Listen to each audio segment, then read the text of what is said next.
ABC News, World News Sunday. Here's Forrest Sawyer. Good evening. Our lead story tonight is in Israel, where the murder of 7 Palestinian workers has stirred the worst violence there in months. A lone Israeli gunman attacked the workers in a field outside Tel Aviv. The Israeli government condemned the attack, but angry Palestinians poured into the streets, and by the end of the day, at least 7 more Palestinians were dead, hundreds more injured. ABC's Dean Reynolds has our report. The victims were Palestinian laborers looking for a day's work in Israel. They had gathered on this roadside when, witnesses said, an Israeli dressed in army fatigues told them to line up and then began methodically shooting them with an assault rifle. 7 men were killed and at least 11 wounded in the shooting that occurred just 5 miles from Tel Aviv. The gunman, a 21-year-old former soldier discharged early from the army for mental problems, later recreated the incident for police. His motive was unclear. Prime Minister Shamir said he was shocked and saddened by the shooting, and he called for calm. I hope that the Palestinian Arab population will not utilize this atmosphere for increasing violence and bloodshed. Later, there were Palestinian and Israeli protesters outside Shamir's residence. When they vocally denounced his hardline policies, the police moved in to disperse them. Palestinian leaders said Shamir's right-wing attitude has invited anti-Arab violence. We place the full blame on the Israeli government and the Israeli political circles for preparing for this and for perpetuating such massacres constantly. As word of the shooting spread to the Gaza Strip, angry and despondent Palestinians poured into the streets to confront the army. What followed was one of the bloodiest days of the uprising. At least 4 more Palestinians were shot to death by Israeli troops, and stretcher after stretcher carried some of the 600 wounded, including women and children. On the West Bank, there were large demonstrations reminiscent of the earliest days of the uprising. 2 more Palestinians were killed in clashes today, and at least 50 were wounded from army gunfire. A massive reinforcement of troops helped to put curfews on most of the occupied territories by this afternoon. But as one Israeli security official said, the fires of the uprising have been rekindled. Dean Reynolds, ABC News, Tel Aviv. Racial violence erupted in South Africa's gold mining belt today. Rioting blacks set fire to houses and stores in Tabong Township, where blacks have been boycotting white businesses for several weeks. The riots subsided when police fired into the crowds, killing at least 3 people and wounding 20 others. Turning to Eastern Europe, Romania, the first free elections there in 53 years went smoothly, though a little slowly. Some voters had to line up for 3 hours, and final results are not expected until Friday. One observer, noting that Romania was ruled by a brutal dictator only a year ago, said, "What we are witnessing is a miracle." Here's ABC's Mike Lee. The polling stations were kept open later than scheduled tonight because so many Romanians were still lined up to vote. The front runner had always been the interim president, Ion Iliescu, the ex-communist who has promised a Western-style market economy. But his critics, some of whom continued to protest on election day, claimed that the communist elite still control Romania. The 2 presidential candidates with no communist past and little apparent chance of winning were Radu Câmpeanu of the Liberal Party and Ion Ratsu of the Peasants' Party. For Romanians, it was a proud and historic day. Many walked miles just to mark their ballots, alone in a booth with no party boss looking over their shoulder. I feel good. I feel much more free. I'm very happy, really. I'm hopeful, but still a little bit skeptical. Even these children of the late dictator Nicolae Ceausescu were allowed to vote in a police station. They are awaiting trial on criminal charges. Romania's future relations with the U.S. and other Western nations, its very economic survival, will depend in large part upon how fair this election process has been. The 3 parties have any complaints about what's happened thus far? Observers from the U.S. and other countries monitored portions of the election process and will release their findings within the next few days. Some Romanians spared a thought for those who were gunned down during the uprising which made free elections possible. many of them would not have been old enough to vote today. Mike Lee, ABC News, Bucharest. And coming up, the first look at outer space through the eyes of Hubble. World News Sunday, brought to you by AT&T. Did you know that if your business isn't using AT&T, your long-distance company could be wasting your time? Other long-distance companies take over 40% longer than AT&T to connect calls. And all those extra seconds spent waiting can add up to hundreds of lost hours.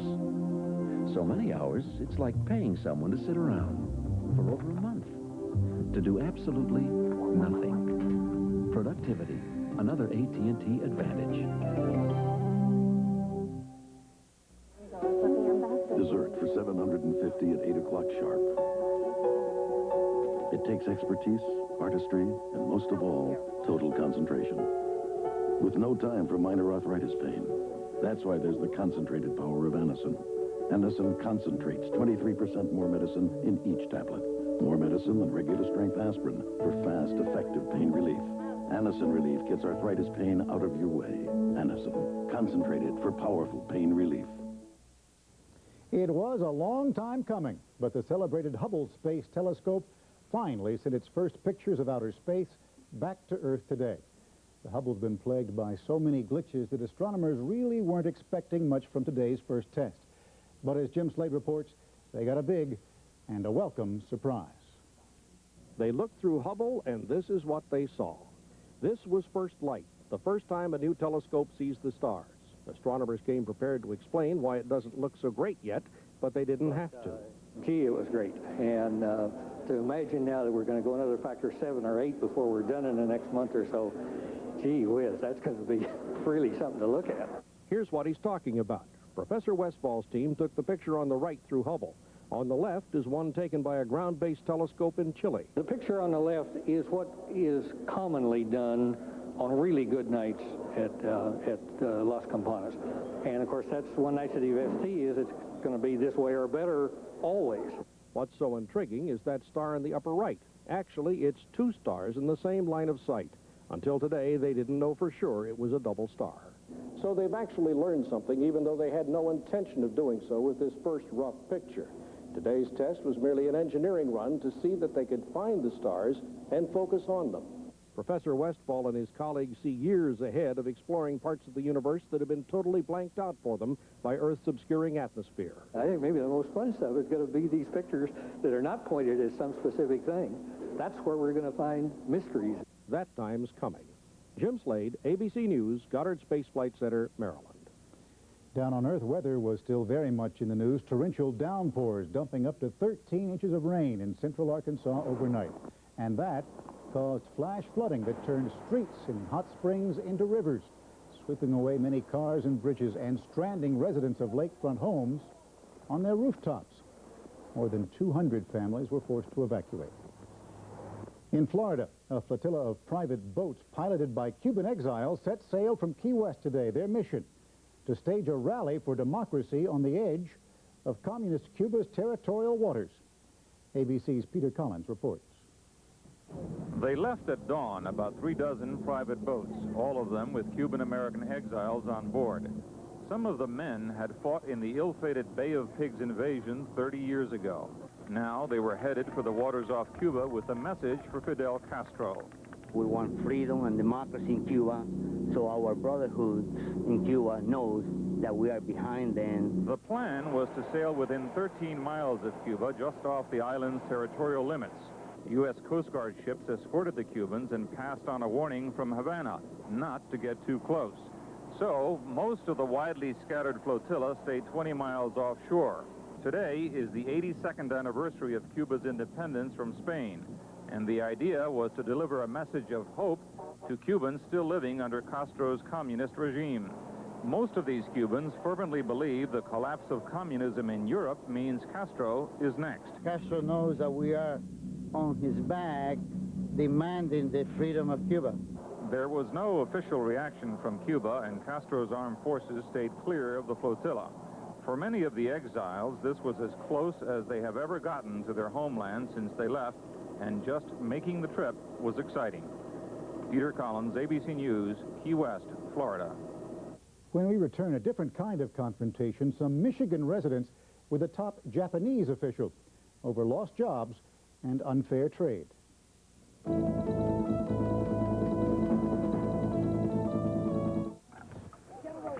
People just don't understand. Constipation can really tie you down. They say, take a laxative and hope it doesn't go to work on the way to the ball game. Oh. Then I found a simple solution. Daily fiber therapy with Metamucil.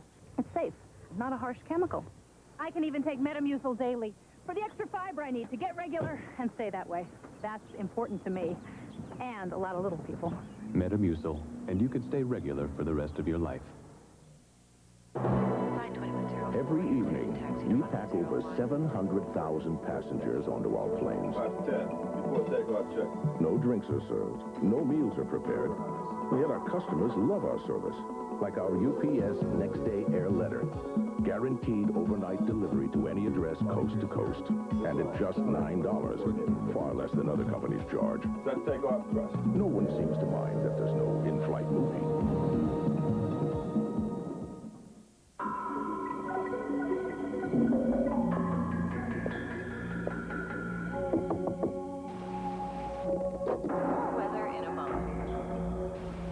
This is one of 570 million refund locations for American Express traveler's checks. Just phone, and you can get a refund hand-delivered virtually anywhere. Is that you, hon? Don't let anything ruin your vacation. Take only American Express traveler's checks. Don't leave home without them. In recent years, doctors have discovered a flaw in eggs.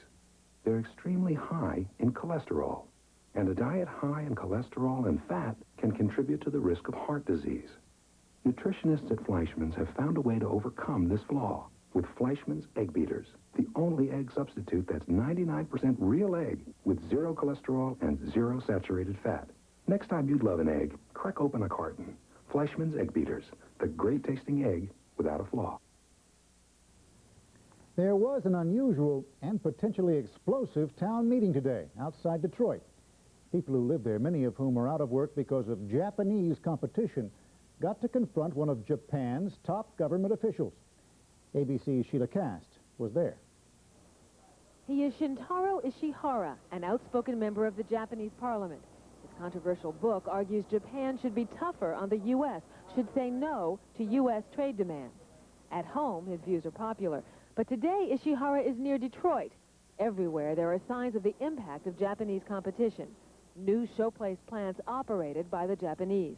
Parts manufacturers feeling the loss of markets. Old factories like this Cadillac plant shut down entirely. They have devastated Detroit because they have ripped the bottom out of it. My estimate is directly and indirectly you're talking about 1 million jobs in the Detroit metro area that went to Tokyo. Benny McAuliffe, a union shop steward, has worked at General Motors for 18 years. But he doesn't know what will happen in his division when the UAW contract runs out in September. Something will give, especially if we keep losing work to foreign trade.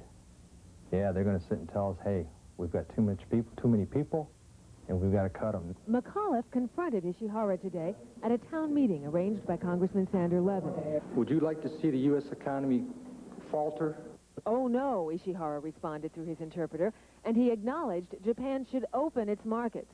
Still, he insisted the imbalance in trade between the two countries comes not from the closeness of the Japanese market, but more from the weakness of the competitiveness of the United States industry. Surprisingly, the crowd found much to agree with in Ishihara's argument.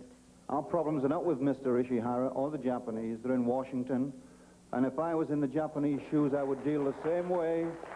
We shouldn't blame the Japanese for some of our shortcomings. So I thank you. The people here want the American consumer to say no to Japanese products and the American government to say no to closed markets. Sheila Cast, ABC News, Southfield, Michigan. Now Japan's neighbor, China. It was 1 year ago today that China's communist leaders imposed martial law in the face of massive pro-democracy demonstrations in Tiananmen Square. Since then, open defiance of the government has all but disappeared, and Beijing is theoretically back to normal. But as ABC's Todd Carroll reports, China's leaders are still very much on their guard. The Chinese people learned about the martial law decree 1 year ago from a shrill speech by the hardline premier, Li Peng, and another by the president, Yang Shangkun. Military helicopters flew over central Beijing then, but they could not enforce martial law on a defiant population from the air. It took a military onslaught and a bloodbath 2 weeks later to do that. Martial law was technically lifted in January, but many army troops and paramilitary police never left. They still occupy a massive history museum. They march around Tiananmen Square. Troop trucks even drive through it or patrol the university district. People here will tell you over the last year, a new terror has set in to prop up an unpopular dictatorship. This weekend, television viewers saw Li Peng meeting the top North Korean police official, saying China needs better equipment to ensure security. They also saw their president in Brazil today, where he told reporters that Chinese young people were being taught to resist Western ideology. And there is evidence of that. 200 freshmen who've been forced to undergo training at a remote military base were on Beijing University campus this week, showing off what they've learned.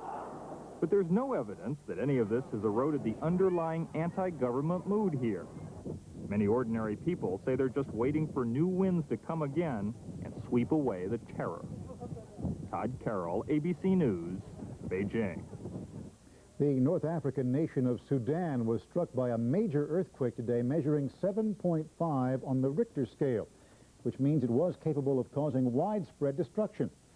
The epicenter was near Juba, southern Sudan's largest city, but government officials say there appear to be no casualties or damage. Still, much of the area is so isolated, any news could take days or weeks to arrive. And we'll be back with Ray Gandolf and today's sports highlights.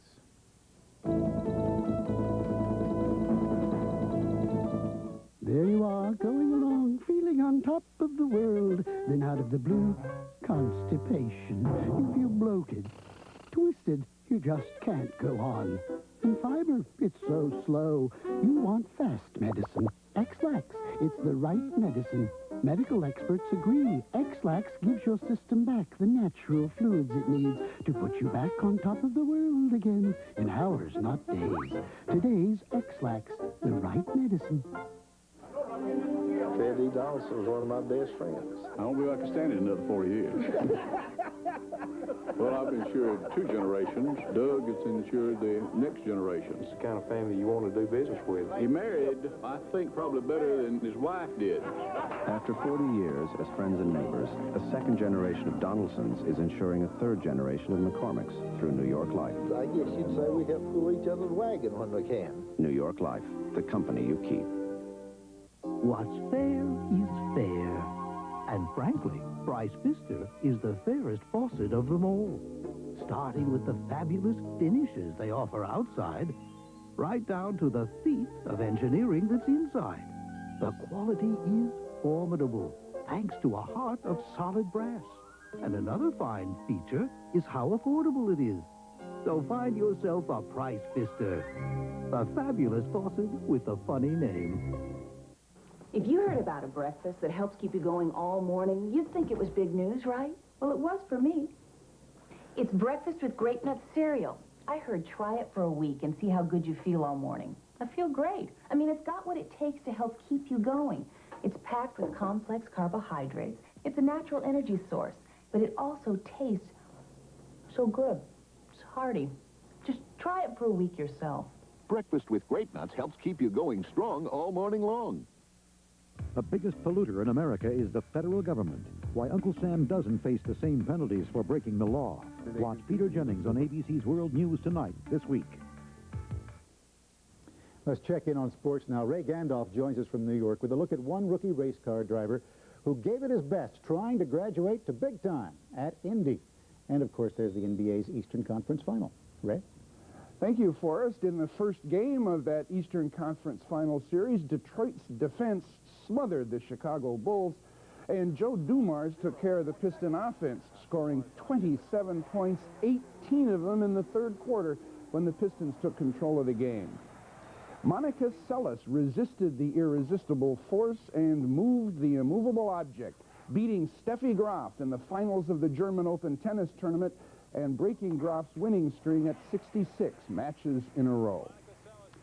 On this, the final day of qualifying trials for the Indianapolis 500 next Sunday, 22-year-old Buddy Lazier was graduated into the big time, whether he made it into the race or whether he didn't.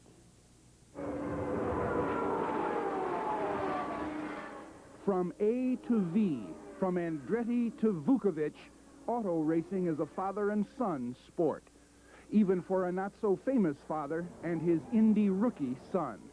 Bob Lazier raced once at Indy, finished 19th.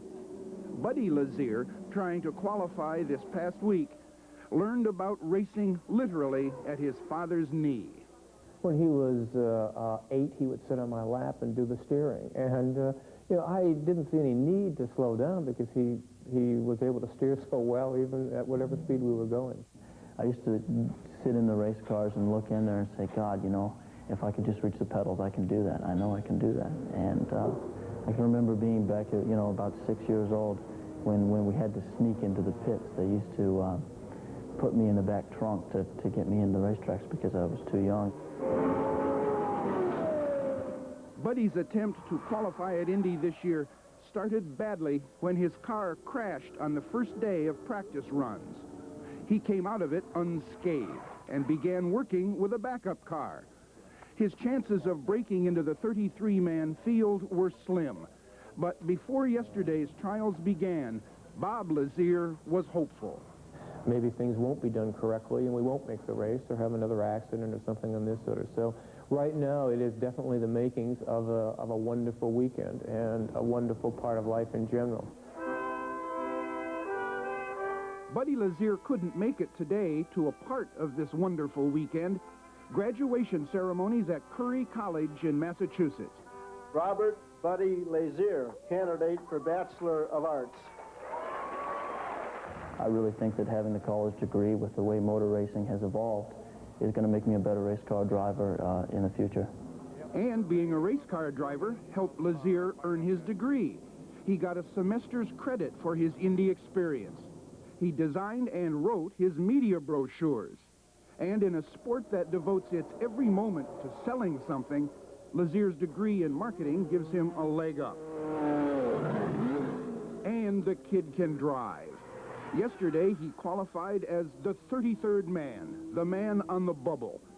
But he had to wait until 7 o'clock tonight Eastern Time to find out if another driver had bettered his time, bumped him out of the race. Even if that happened, it was still a wonderful weekend for Buddy Lazier. Just the fact that I'm here and the fact that I'm graduating is enough for me. And in terms of how the race goes, well, that's all really gravy. And I'm just happy to be here. Well, Buddy Lazier didn't have to wait quite till 7 o'clock. At 5:45 this afternoon Eastern Time, Buddy Lazier's bubble burst. Another driver beat his speed by a hearty 5 miles an hour. So Lazier is out of the race, but nobody took his diploma away from him. Forrest, there are more races ahead. Thanks, Ray. Thanks. When we come back, it is called Gorbachev fever, and this time it's taking Minnesota by storm.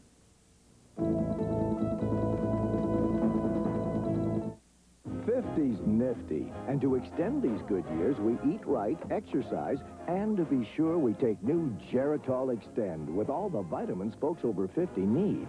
New Geritol Extend, because you're as young as you feel.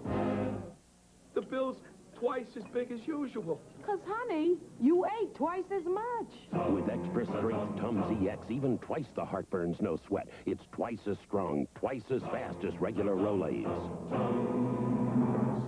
Look at me, enjoying corn on the cob, thanks to Super Polygrip. Super Polygrip forms a seal that holds so tight, many denture wearers can enjoy more of their favorite foods, even corn on the cob. Super Polygrip. Years ago, for minor arthritis pain, my doctor recommended the pain reliever and prescription Motrin. Today, he recommends Motrin IB. Motrin IB. No prescription needed. It's powerful relief from minor arthritis pain. Motrin IB. Doctor recommended pain relief. Monday on Good Morning America, a scientific first, test tube tigers. Then later in the week, John Lisco, Timothy Busfield, and Debbie Gibson here on Good Morning America. The Bush-Gorbachev summit is now only 10 days away. And arms control experts and trade officials are not the only ones working round the clock getting ready. The proud residents of Minnesota are busy too. Gorbachev is traveling there for a visit when the Washington hoopla is over. It's only a 6-hour stop, but as Kathleen Delaski reports, that's enough to create Gorby mania. Already the T-shirts are coming off the presses. Gorbachev wants to see the heartland of America, and the folks are sprucing it up with 260,000 petunias. Even school children want a piece of the politician. 9th graders are writing him letters. Make sure you make a comment in there that we'd like to have them personally visit the school. The town of Moscow, Minnesota, is offering country charm and even rubles. Richard Rubles. We'll show him a good rural community, how local government works here in the United States. They want to be close to him. It's almost like as if a rock star were coming here and we were a state of teenagers. And some are acting like teenagers. This rock and roll radio station is running a Gorbachev birthmark look-alike contest. And what does it look like? USSR without Latvia. No Soviet leader has visited the Midwest since Khrushchev toured an Iowa farm in 1959. He marveled at food processing and hot dogs, but he was not interested in capitalism. But today's capitalists see an opening for new commercial adventures. The local barons of agriculture, medical, and computer technology are looking for deals with the Soviets. They are thrilled that Gorbachev has requested a meeting. He selected Minnesota. I think that indicates that we have something that's of interest to him. The Soviets have not told Perpich exactly why they picked the Twin Cities, but that does not dampen his enthusiasm. The governor's re-election bid was in trouble, but since he was the one who invited Gorbachev, his supporters say the visit is turning his campaign around. It's almost as if the clouds have parted and the good Lord himself decided to get involved in Rudy Perpich's campaign. Only a few local curmudgeons are throwing cold water on Gorby fever. Instead of recognizing him for his achievements, they're all trying to grab his coattails to further their own agendas. It seems everyone wants to take advantage of the Gorbachev glitter. But the question is, how much glitter can he leave behind after a 6-hour visit? Kathleen Delaski, ABC News, Minneapolis. And that is our report for tonight. Tom Jarrell will have more news later on the Weekend Report. I'm Forrest Sawyer. For all of us here at ABC News, good night. From Washington, this has been World News Sunday. The American Agenda, weekdays on ABC's World News Tonight with Peter Jennings. This has been a presentation of ABC News, where more Americans get their news than from any other source.